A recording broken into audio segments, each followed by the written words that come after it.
வணக்கம். உங்களுக்கு தெரியுமா, மார்க்கெட்ல நடக்கிற ஒவ்வொரு பெரிய மூவ்மெண்ட்டுக்கு பின்னாலயும் ஒரு கதை ஒளிஞ்சிருக்கும். சில சமயம் அந்த கதைய புரிஞ்சுக்க நாம ஒரு டிடெக்டிவ் மாதிரி யோசிக்கணும். சரி வாங்க, இந்த தங்க விலை வீழ்ச்சிங்கிற மர்மத்தை நாம ஒன்னா சேர்ந்து துப்பறிவோம். போன டிசம்பர்ல தங்கம் திடீர்னு ஒரு பெரிய சரிவை சந்திச்சது. நீங்களே பாருங்க எப்படி விலை கீழே போயிருக்குன்னு. இந்த வீழ்ச்சி நிறைய பேரை ஆச்சரியப்பட வச்சது. திடீர்னு ஏன் இப்படி ஆச்சு? இதுதான் நாம இப்ப கண்டுபிடிக்க போற புதிர். இப்போ கேள்வி என்னன்னா, இது சும்மா யதார்த்தமா நடந்ததா, இல்ல இது நடக்க போகுதுன்னு முன்னாடியே நமக்கு ஏதாவது க்ளூஸ் இருந்ததா? அதாவது ஒரு ட்ரெயினான கண்ணுக்கு மட்டும் தெரியற மாதிரி சார்ட்ஸ்ல ஏதாவது தடயங்கள் ஒளிஞ்சிருந்ததா? வாங்க தேட ஆரம்பிக்கலாம். நம்மளோட விசாரணையில முதல் பகுதிக்குள்ள போலாம். இந்த திடீர் விலை இறக்கத்துக்கு என்ன காரணம் தான் நாம இப்ப பார்க்க போறோம். ஒரு மார்க்கெட் அனாலிஸ்ட ஒரு டிடெக்டிவ் மாதிரி நினைச்சுக்கோங்க. ஒரு டிடெக்டிவ் எப்படி ஒரு கேஸை சால்வ் பண்ண சின்ன மேப், பெரிய மேப்னு எல்லாத்தையும் யூஸ் பண்ணுவாரோ, அதே மாதிரி தான் அனாலிஸ்ட்களும் லாங் டேர்ம், ஷார்ட் டேர்ம்னு வெவ்வேறு டைம் சார்ட்ஸை வச்சு உண்மையை கண்டுபிடிக்க முயற்சி பண்ணுவாங்க. இந்த டெக்னிக்கோட பேர் தான் மல்டி டைம் ஃப்ரேம் அனாலிசிஸ். சிம்பிளா சொல்லணும்னா, ஒரே விஷயத்த பல கோணங்கள்ல பாக்குறது. பெரிய பிக்சரை பார்க்க டெய்லி சார்ட், அதுக்குள்ள இருக்க சின்ன சின்ன டீடைல்ஸை பார்க்க ஆர்லி சார்ட், இப்படி ரெண்டையும் யூஸ் பண்றது தான் இது. சரி, நம்ம டிடெக்டிவ் வேலையோட முதல் கட்டத்துக்குள்ள வந்தாச்சு. முதல்ல நமக்கு பிக் பிக்சரை காட்டுற டெய்லி சார்ட்ல என்னென்ன ஆதாரங்கள் இருக்குன்னு பாப்போம். முதல்ல இதை பார்க்கும்போது, என்னடா இது வெறும் மேலேயும் கீழியும் போற பச்சை சிவப்பு கோடுகளா இருக்கே, ஒரே குழப்பமா இருக்கேன்னு தோணலாம் இல்லையா?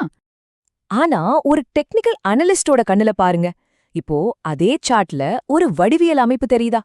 இதுக்கு பேரு ஆன்டி சைஃபர் பேட்டர்ன். விலை கீழே போக போதுன்றதுக்கான முதல் பெரிய க்ளூ இதுதான். இந்த ஆன்டி சைஃபருங்கிறது ஒரு வகையான ஹார்மோனிக் பேட்டர்ன். அதென்ன ஹார்மோனிக் பேட்டர்ன்னு கேட்டிங்கன்னா, சிம்பிளா சொல்லணும்னா அது மார்க்கெட்டோட பாடி லாங்குவேஜ் மாதிரி. வாங்குறவங்களும் விக்கிறவங்களும் ஒரு குறிப்பிட்ட மனநிலைக்கு வரும்போது இந்த மாதிரி வடிவங்கள் உருமாகும்.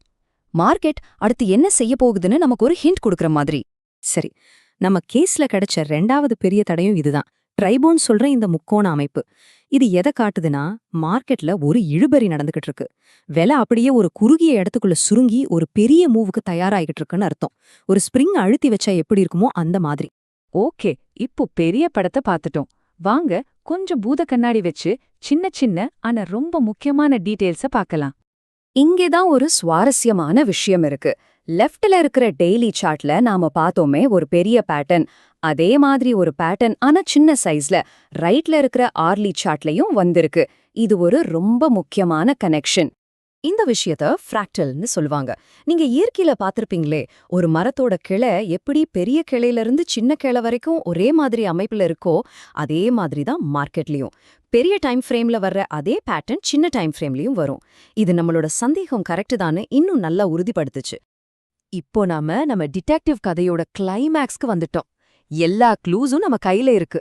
இப்போ தேவைப்படுறது ஒரே ஒரு விஷயம்தான், அந்த இறுதி தூண்டுதல். சோ அனலிஸ்டோட ப்ராசஸ் ரொம்ப சிம்பிள் அண்ட் லாஜிக்கல். 1, பெரிய ஸ்கேல் பேட்டர்ன்ஸை கண்டுபிடிக்கணும். 2, சின்ன ஸ்கேல் பேட்டர்ன்ஸை வச்சு அதை கன்ஃபார்ம் பண்ணணும். 3, சரியான ஒரு ட்ரிகருக்காக காத்திருக்கணும். இதோ அந்த தருணம் வந்தாச்சு.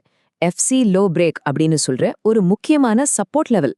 அதாவது விலை கீழே போகாம தாங்கி பிடிச்சிட்டு இருந்த ஒரு கோட்டை அது உடைச்சுக்கிட்டு கீழே போச்சு. இதுதான் அந்த ஃபைனல் சிக்னல்.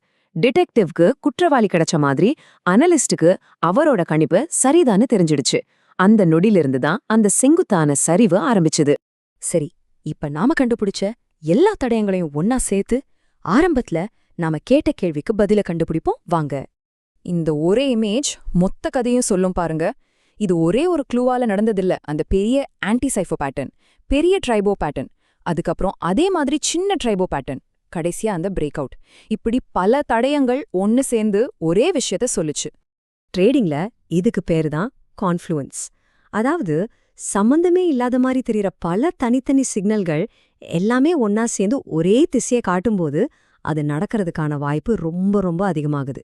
இது யதார்த்தமா நடந்ததில்ல, இது வாய்ப்புகளோட ஒரு சரியான கலவை. அப்போ நாம முடிக்கிறதுக்கு முன்னாடி ஒரு கேள்வி.